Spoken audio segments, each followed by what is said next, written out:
It started off with Jane Hume, who's the Shadow Finance Minister. Her responsibility, if she became the Finance Minister, would be what the government is spending in and of itself, apart from anything else. And Joe Hildebrand is a future Treasurer in a future Labor government. Until then, we'll continue on at the Daily Telegraph and here at Sky News. So, Jane, a question and then your hot take. My analysis here is that they get more revenue as the years go on, but they're also going to spend way more than the extra revenue, which means deficits go down. And so much for all this talk about the debt, on their own numbers, their own calculations, all of it gets worse. So what exactly is the point of this budget? Well, that's a very good question, Paul, because you're right. We've seen this, a lot of crowing about a surplus tonight, but the real test, of course, is whether that surplus can be maintained over future years. We saw that the objective of a balanced budget was actually removed from the fiscal strategy in the October budget. This year, they removed the priority of lowering inflation as well. And that's why we're really seeing nothing in there for Middle Australia, the ones who have already seen, and this is a back-of-the-envelope calculation by the opposition, the average family has seen a $25,000 increase in their costs in this year alone. And there really is very little in this budget for them. Not only that, but they seem to have raised the white flag on lowering inflation.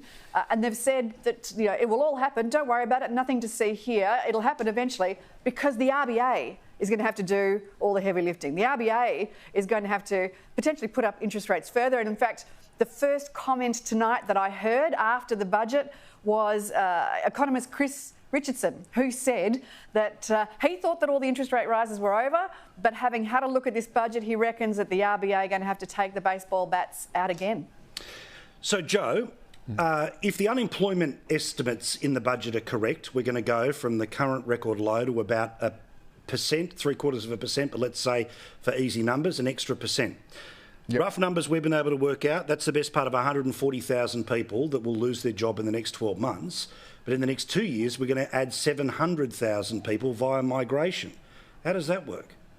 Well, look, again, low migration equals low unemployment is not necessarily an equation. I know it seems counterintuitive, but if you bring in the right people, and they've changed the mix, they've cracked down on low-skilled migrant intake and make sure that it is a targeted skilled migration program, and full credit to the government for that. But migration actually fuels the economy, it fuels economic productivity, and it actually fuels employment. It actually fuels housing as well, believe it or not, because people who are developing housing estates think, all right, there's going to be huge demand, I'm going to hit my strap. So all this idea that, that all these migrants are going to come in and take all our jobs or take all our housing is just not true. So the fact of the matter is Australia has a workforce shortage in many critical areas, including aged care. It needs people to fill them. We do not have enough people here, which is why unemployment is at record lows, arguably even too low, believe it or not, but what you might in the past have considered sort of effectively,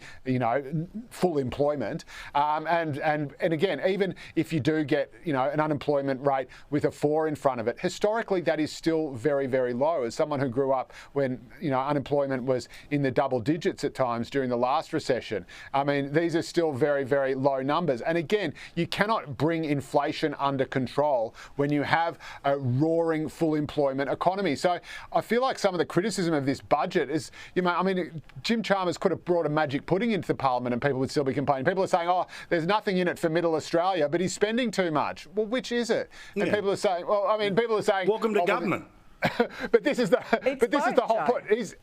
He hasn't spent anything on Middle Australia because the only people he is spending money on are those who are right on the edge, those who are right on the precipice, who are clearly the most vulnerable to going under. And in terms of the increases to welfare, this is things that John Howard, Barnaby Joyce, and our Australian Business Chamber have actually called for. So okay. I just don't know what he's done.